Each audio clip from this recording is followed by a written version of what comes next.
mauvaise herbe. Il leur répond, c'est un ennemi qui a fait cela. Les serviteurs lui disent, est-ce que tu veux que nous allions enlever la mauvaise herbe? Le propriétaire leur dit, non, en enlevant la mauvaise herbe, vous risquez d'arracher aussi les épis. Laissez tout pousser ensemble jusqu'à la récolte. Et au moment de la récolte, je dirai aux ouvriers, enlevez d'abord la mauvaise herbe. Faites des tas pour la brûler. Ensuite, ramassez les épis et mettez la récolte dans mon grenier. Jésus prend pour eux une autre comparaison. Le royaume des cieux ressemble à ceci. Un homme a pris une graine de moutarde pour la semer dans son champ. C'est la plus petite de toutes les graines, mais quand elle a poussé, c'est la plus grande des plantes. Elle devient un arbre, et les oiseaux viennent faire leur nid dans ses branches. Jésus prend pour eux une autre comparaison. Le royaume des cieux ressemble à ceci. Une femme prend de la levure et la mélange à 25 kilos de farine, et toute la pâte lève. Tout cela, Jésus le dit aux foules avec des comparaisons. Il leur parle toujours avec des comparaisons pour faire ce que le prophète a annoncé. Je leur parlerai avec des comparaisons. J'annoncerai des choses cachées depuis la création du monde. Alors, Jésus laisse les foules et il s'en va à la maison. Ses disciples s'approchent de lui et lui demandent, « Explique-nous l'histoire de la mauvaise herbe dans le champ. » Jésus leur répond, « Celui qui sème le bon grain, c'est le Fils de l'homme. Le champ, c'est le monde. Le bon grain, ce sont les gens qui appartiennent au royaume. La mauvaise herbe, ce sont les gens qui appartiennent à l'esprit du mal. L'ennemi qui a semé la mauvaise herbe, c'est l'esprit du mal. La récolte, c'est la fin du monde, et les ouvriers, ce sont les anges. On a ramassé la mauvaise herbe pour la brûler dans le feu. Eh bien, la même chose arrivera à la fin du monde. Le Fils de l'homme enverra ses anges. Ils enlèveront de son royaume tous ceux qui font tomber les autres dans le péché et tous ceux qui font le mal. Ils les jetteront dans le grand feu. Là, ces gens pleureront et ils grinceront des dents. Mais ceux qui sont fidèles à Dieu brilleront comme le soleil dans le royaume de leur Père. Celui qui a des oreilles, qu'il écoute. Le royaume des cieux ressemble à ceci. Il y a un trésor caché dans un champ. Un homme trouve le trésor et il le cache de nouveau. Il est plein de joie. Il va vendre tout ce qu'il a et il achète ce champ. Le royaume des cieux ressemble encore à ceci. Un marchand cherche de belles perles. Il trouve une perle qui a beaucoup de valeur. Alors, il va vendre tout ce qu'il a et il achète la perle. Le royaume des cieux ressemble encore à ceci. On jette un filet dans le lac et il ramène toutes sortes de poissons. Quand le filet est plein, les pêcheurs le tirent au bord de l'eau. Ils s'assoient. Ils ramassent les bons poissons dans des paniers et ils rejettent ceux qui ne valent rien. À la fin du monde, ce sera la même chose.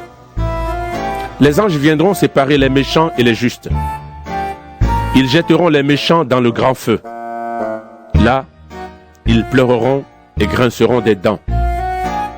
Jésus demande à ses disciples, « Est-ce que vous avez compris tout cela ?» Ils lui répondent, « Oui. » Jésus leur dit, « Un maître de la loi qui devient disciple du royaume des cieux, voici à qui il ressemble. Il est comme un maître de maison qui tire de son trésor des choses nouvelles et des choses anciennes. » Quand Jésus a fini d'enseigner avec ses comparaisons, il quitte cet endroit. Il va dans la ville de Nazareth où il a grandi et il se met à enseigner les gens dans leur maison de prière. Ils sont très étonnés et ils disent, « Qui lui a donné cette sagesse? Qui lui a donné le pouvoir de faire ces miracles? Pourtant, c'est bien le fils du charpentier. Sa mère s'appelle Marie et il a pour frères Jacques, Joseph, Simon et Jude. Ses sœurs vivent toutes chez nous. Alors, qui lui a donné cette sagesse et ce pouvoir? Et cela les empêche de croire en Jésus. Jésus leur dit: Un prophète est respecté partout, sauf dans sa ville et dans sa maison. À Nazareth, Jésus ne peut pas faire beaucoup de miracles parce que les gens ne croient pas. Matthieu, chapitre 14. À ce moment-là, Hérode Antipas, le gouverneur de Galilée, entend parler de Jésus. Il dit à ses serviteurs: Cet homme, c'est Jean-Baptiste. Il s'est réveillé de la mort. C'est pourquoi il a le pouvoir de faire des miracles. Voici l'histoire de la mort de Jean-Baptiste. Hérode a pris pour femme Hérodiade, la femme de son frère Philippe. Jean dit à Hérode: Tu n'as pas le droit de prendre cette femme. Alors Hérode fait arrêter Jean, il le fait attacher et mettre en prison. Hérode veut faire mourir Jean, mais il a peur du peuple. En effet, les gens pensent que Jean est un prophète. Le jour de l'anniversaire d'Hérode, la fille d'Hérodiade danse devant les invités. Elle plaît à Hérode et il lui fait ce serment: Je te donnerai tout ce que tu me demanderas. Sa mère, Hérodiade, la pousse à répondre: Donne-moi la tête de Jean-Baptiste ici, sur un plat. Le roi devient tout triste. Mais comme il a fait un serment devant les invités, il commande de donner la tête à la jeune fille. Il envoie quelqu'un dans la prison pour couper la tête de Jean. On apporte la tête sur un plat, on la donne à la jeune fille et la jeune fille la porte à sa mère. Les disciples de Jean viennent prendre son corps et ils l'enterrent. Et ils vont annoncer à Jésus ce qui s'est passé. Quand Jésus apprend cela, il part, seul, dans une barque pour aller dans un endroit isolé, loin des gens. Mais les foules l'apprennent. Elles sortent des villes et elles suivent Jésus en marchant au bord de l'eau. Quand Jésus descend de la barque, il voit une grande foule. Son cœur est plein de pitié pour eux et il guérit leurs malades. Le soir arrive. Les disciples s'approchent de Jésus et ils disent: Il est déjà tard et cet endroit est isolé. Renvoie les gens dans les villages. Là, ils pourront acheter quelque chose à manger. Jésus leur répond: Ils n'ont pas besoin d'y aller. Donnez-leur vous-même à manger. Ils lui disent: Nous avons ici seulement 5 pains et 2 poissons. Jésus leur dit: Apportez-les-moi. Ensuite, il commande aux foules de s'asseoir sur l'herbe. Jésus prend les 5 pains et les 2 poissons. Il lève les yeux vers le ciel et remercie Dieu.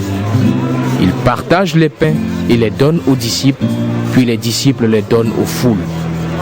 Tous mangent autant qu'ils veulent. On emporte les morceaux qui restent. Cela remplit 12 paniers. Il y a environ 5000 hommes qui ont mangé, sans compter les femmes et les enfants. Tout de suite après, Jésus oblige ses disciples à monter dans la barque. Il veut qu'ils passent avant lui de l'autre côté du lac. Pendant ce temps, il veut faire partir les foules. Jésus les renvoie donc, puis il monte dans la montagne pour prier. Quand la nuit arrive, Jésus est là, seul. La barque est déjà assez loin de la terre. Le vent souffle contre la barque et les vagues viennent la frapper. Vers la fin de la nuit, Jésus vient vers ses disciples en marchant sur l'eau. Quand les disciples le voient marcher sur l'eau, ils sont effrayés. Ils disent: C'est un fantôme. Et ils se mettent à crier parce qu'ils ont peur. Mais Jésus leur parle tout de suite en disant: Rassurez-vous, c'est moi, n'ayez pas peur. Alors Pierre lui dit: Seigneur, si c'est bien toi, donne-moi l'ordre de venir vers toi sur l'eau. Jésus lui dit: Viens. Pierre sort de la barque et il se met à marcher sur l'eau pour aller vers Jésus. Mais en voyant qu'il y a du vent, il a peur. Il commence à s'enfoncer dans l'eau. Alors il crie: Seigneur, sauve-moi! Aussitôt Jésus tend la main à Pierre. Il le saisit et lui dit: Tu n'as pas beaucoup de foi. Tu n'as pas eu confiance. Pourquoi? Ils montent tous les deux dans la barque et le vent s'arrête de souffler. Alors les disciples qui sont dans la barque se mettent à genoux devant Jésus en lui disant: Vraiment, tu es le Fils de Dieu. Jésus et ses disciples finissent de traverser le lac et ils arrivent dans la région de Génézareth. Les gens de cet endroit reconnaissent Jésus. Dans toute la région, ils vont dire que Jésus est là. On lui amène tous les malades. On supplie Jésus: Laisse-les toucher seulement le bord de ton vêtement. Et tous ceux qui le touchent sont guéris. Matthieu, chapitre 16. Les pharisiens et les sadducéens s'approchent de Jésus. Ils veulent lui tendre un piège. Ils lui demandent: Fais un miracle devant nous, ainsi tu nous prouveras que c'est Dieu qui t'envoie. Jésus leur répond: Au coucher du soleil, quand le ciel est rouge, vous dites: il va faire beau. Et le matin, quand le ciel est rouge foncé, vous dites: aujourd'hui, il va faire mauvais temps. Quand vous regardez le ciel, vous savez quel temps il va faire. Mais les choses qui se passent maintenant, vous ne savez pas ce qu'elles veulent dire. Pourquoi donc? Les gens d'aujourd'hui sont mauvais et infidèles à Dieu. Ils demandent un miracle. Mais les gens verront un seul miracle. Ce qui est arrivé au prophète Jonas. Ensuite, Jésus les laisse et il s'en va. Les disciples passent de l'autre côté du lac. Ils ont oublié de prendre du pain. Jésus leur dit: Faites attention. Méfiez-vous du levain des pharisiens et des sadducéens. Alors les disciples pensent: Nous n'avons pas pris de pain. Jésus sait qu'ils pensent cela et il leur dit: Vous n'avez pas beaucoup de foi. Pourquoi est-ce que vous pensez nous n'avons pas de pain? Vous ne comprenez pas encore? Souvenez-vous des 5 pains pour les 5000 hommes. Ce jour-là, vous avez emporté combien de paniers? Souvenez-vous des 7 pains pour les 4000 hommes. Ce jour-là, vous avez emporté combien de paniers?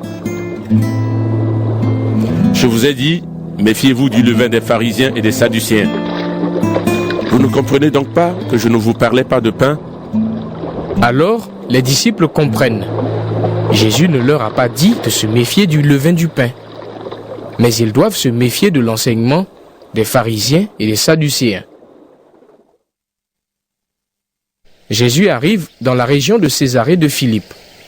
Il demande à ses disciples: Pour les gens, qui est le Fils de l'homme?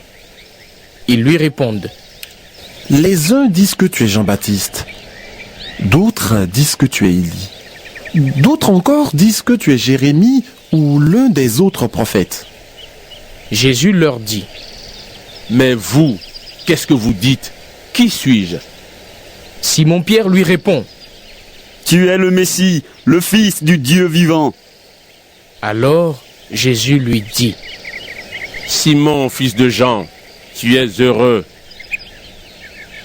En effet, ce n'est pas une personne humaine qui t'a fait connaître cela, mais c'est mon Père qui est dans les cieux. Et moi je te dis ceci: tu es Pierre, et sur cette pierre, je construirai mon église, et la puissance de la mort ne pourra rien contre elle. Je te donnerai les clés du royaume des cieux. Ce que tu refuseras sur la terre, on le refusera dans les cieux. Ce que tu accueilleras sur la terre, on l'accueillera dans les cieux. Alors, Jésus donne cet ordre à ses disciples: Ne dites à personne que je suis le Messie.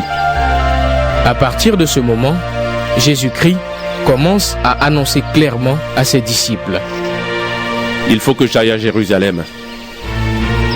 Je vais beaucoup souffrir à cause des anciens, des chefs des prêtres et des maîtres de la loi.